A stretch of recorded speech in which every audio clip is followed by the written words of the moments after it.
que se producen, o sea, a la mayor cantidad de alteraciones que se producen, tratar de terminar con la toma que durante la toma, y finalmente el tema de el actuar de las fuerzas especiales y quién los mandaba, y finalmente si ellos decidían por sí mismos o eran otros los que los mandaban.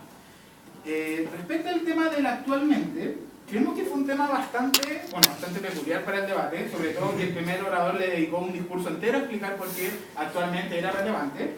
Sin embargo, este jurado no entiende finalmente a qué era lo que iba el equipo negativo. ¿Por qué? Porque el equipo negativo nos establece que el actualmente finalmente va a hacer referencia a que solamente las tomas de ahora vamos a atacar respecto a lo que dice afirmativo, pero si yo me tomo el colegio el día de mañana no va a verse afectado, ¿cierto? Eso era lo que ustedes trataban de decir. Y luego comienzan con su argumentación que tenían, que eran estos 1B y 2B. Sin embargo, en primer lugar no entendemos si ustedes con eso buscaban ofrecer una alternativa mejor, es decir, que se iban a hacer cargo de las tomas de hoy día y de mañana, porque eso no lo hicieron, o en segundo lugar tampoco queda claro por qué era malo de que si se hacía cargo de las tomas de hoy, el no hacerse cargo de las tomas de mañana era malo, por decirlo así. No sé si se entiende. Como que ustedes establecen esta duda del actualmente, pero no le sacan el provecho que se esperaba, sino que establecen la duda y después siguen con el caso normal. ¿Ya? Algo respecto a eso. La forma de analizar eso es a través de dos formas. Yo como jurado puedo decir, ¿qué es lo que intentaba hacer el equipo negativo? Intentaba asumirle una carga mayor de la prueba al equipo afirmativo, diciéndole que no solamente tenía que hacerse cargo de la actualidad, sino que además de los efectos que podrían traer y de que otros colegios se tomen. O yo pienso, a lo mejor la estructura que asumió el equipo negativo era tratar de diferenciarse solo en ese aspecto con el equipo negativo. No asumiendo, esto es solo una suposición que hago para ponerme en el caso, no solamente tratando de tomar y cumplir con su rol como postura contraria, no oponiéndose al tema en su totalidad, sino que oponiéndose solo al tema de que ellos decían que debía ser actual y ustedes oponiéndose a una diferencia que quizás podía ser un poco mínima respecto de los próximos casos. O sea, a nosotros no nos queda claro qué era lo que ustedes finalmente buscaban haciendo esa diferencia y además porque no la aprovecharon también. No asumieron una postura haciéndose cargo, por ejemplo, de las marchas futuras y de por qué este plan debía ser, perpetuo o debía mantenerse. Entonces a la larga lo que se prueba en el debate es un hecho, es decir, la contraparte ofrece una solución para ahora y no para adelante, pero no nos dicen si eso es malo, no nos dicen si eso es bueno, entonces a la larga ustedes tienen que sacar el provecho. Y ojo también cómo tratan, porque efectivamente, como les denunciaba más adelante la contraparte, esto también puede prestarse un poco a limitar el debate mucho, es decir, solamente hacerse cargo ahora, creo que en el debate no se dio de esa manera, porque no le sacaron el provecho al término que utilizaron, pero ojo también con esas restricciones tan grandes. Pasan los oradores, los argumentadores. Tomás explica los 4 argumentos, le leyó un poco el tiempo, no sé si 4 argumentos será suficiente, o sea 5 minutos será suficiente para 4 argumentos, pero a grandes rasgos se entienden bien cada uno de ellos. Pasa después Joaquín, nos explica sus argumentos. El primer argumento, a juicio de este jurado, quedó bastante claro, es decir, hay daños, o podrían haber daños en la toma, pero hay más daño cuando se trata de acabar con la toma. Y explica cómo el uso de la fuerza, y el romper o el entrar al edificio, etc., generaría más daños que los que se esperan.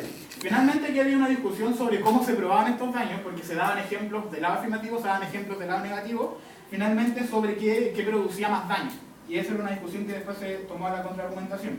Y el segundo argumento, que era el de la fuerza pública, en este punto queda un poco claro que la fuerza pública era enviada por alguien, pero no quedaba del todo claro cuál era el nexo con el caso de ustedes. Es decir, nosotros a ese momento teníamos entendido ya, hay alguien que manda a la fuerza pública, no se mandan ellos, pero ¿qué tiene que ver con el caso? ¿Ya? Porque eso es malo, ¿ya? Y eso recién se viene a explicar en la conclusión, cuando ahí ya entendimos claramente cuál era la relevancia, que a juicio de jurado también era una idea bastante buena. Era un muy buen argumento. Pero muy tarde, ¿ya? Es usted, Pedro, quien explica que finalmente, si es que el que está enfrentando los problemas es el mismo que puede mandar a la fuerza pública, entonces finalmente no se está haciendo cargo del problema y estaría haciendo juez y parte. Me parece que es excelente, porque usted podría haber dicho que ahí finalmente no se soluciona el problema, se agranda el problema porque la persona tiene los métodos para disuadirlo por medio de la fuerza, pero es una conclusión y además se lo denunciaron.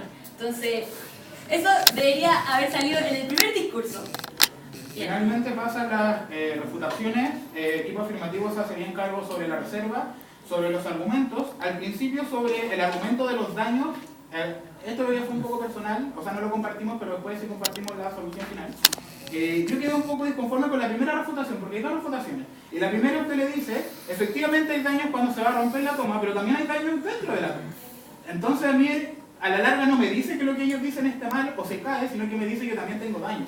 Quizá, por ejemplo, si hubiera comparado con la cantidad de afectados que genera la toma versus el acabar con la toma, hubiera sido mejor. Sin embargo, y ahí después estamos ambos de acuerdo, termina de cerrarse esa refutación cuando le explica sobre la legalidad del daño que se está haciendo. Es decir, yo como carabinero, cuando acabo con la toma, lo estoy haciendo de manera legal. Eso está estipulado por la ley y yo puedo hacerlo. Cuando yo hago una toma, estoy actuando de manera ilegal. Por lo tanto, los daños que se están haciendo en la toma son ilegales versus los daños legales que podrían ser los otros. Y el resto de los argumentos de las refutaciones quedan bastante bien explicados. En el caso de negativo, si bien se trata de reconstruir el caso, sobre todo por el tema de la cancha, de cómo se había rayado, y se trata de explicar un poco más el tema de qué tenía que ver el que mandaba a los carabineros, no queda del todo claro, y no hay una refutación contundente respecto a las ideas que tiró el otro equipo, respecto al argumento, por ejemplo, de la ineficiencia o de los perjuicios, porque si bien ustedes tiraban perjuicios, tampoco se hicieron mucho cargo de los perjuicios de ellos, ¿ya? Entonces, finalmente, quizás trabajar un poco más en las ideas de ellos y, obviamente, no dejando de lado construir su propio caso.